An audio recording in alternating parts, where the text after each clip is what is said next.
Hi guys, welcome to Kavin rapid form. நம்ம இந்த வீடியோவில் என்ன பார்க்க போகிறோன்னா, எளிதாக எப்படி முயலுக்கு கூண்டு செய்வது பார்க்க போகிறோம். வாங்க வீடியோக்குள்ளே போகிறோம். 10 முயலுக்கான கூண்டு இது தான். இது ஒரு யூனிட் முயல் வளர்க்கலாம். அதாவது 3 மேலும் 7 ஃபீமேலும் வளர்க்கலாம்.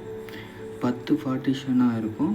இது ஈஸியாக எளிய முறையில் செய்யக்கூடிய ஒரு கேஜ். இது நானே பண்ணேன். இதில் மெஷ்ஷும் மட்டும்தான் இதுக்கு வாங்க வேண்டியதாக இருக்குது. மீதி எல்லாம் ஈஸியாக நம்மக்கிட்டேயே இருக்கிற பொருளை வச்சு நம்ம எளிய முறையில் செய்யலாம். இந்த சைஸு 3க்கு 10 அடியில் கட் பண்ணணும். இதில் வர பார்ட்டிஷன் 2க்கு 1.5 சைஸ். இந்த சைஸ் ஆனது எல்லா முயலுக்கும் இது போதுமானது.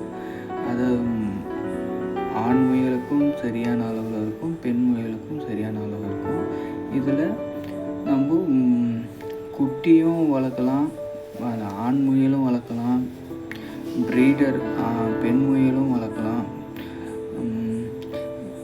நெக்ஸ்ட் பாக்ஸ் குட்டியும் பெட்டியும் வைக்கிற அளவுக்கு இடம் இருக்கும். எல்லாத்துக்கும் சரியான அளவான இது.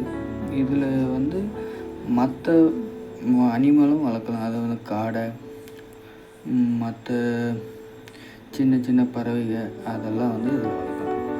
இதுக்கு என்னென்னலாம் தேவையோ அது நெக்ஸ்ட்டு பார்க்கலாம். இப்போது இதுக்கு தேவையான பொருள் ஒரு cutting machine plus cutting blade, ஒரு மார்க்கரு, ஒரு இன்ச்சு டேப்பு. அது 3 மீட்ரு இன்ச்சு டேப் இருந்தால் போதும். மார்க்கர் மார்க் பண்ணுறதுக்கு வேணும். கட்டிங் பிளேடு மெயினாக வேணும். எதுக்குன்னா சில இடத்துல சின்ன சின்ன கம்பிகளை கட் பண்ணுறதுக்கு, அது த்ரெட் பண்ணதுக்கு, முறுக்கத்துக்கெல்லாம் தேவைப்படும்.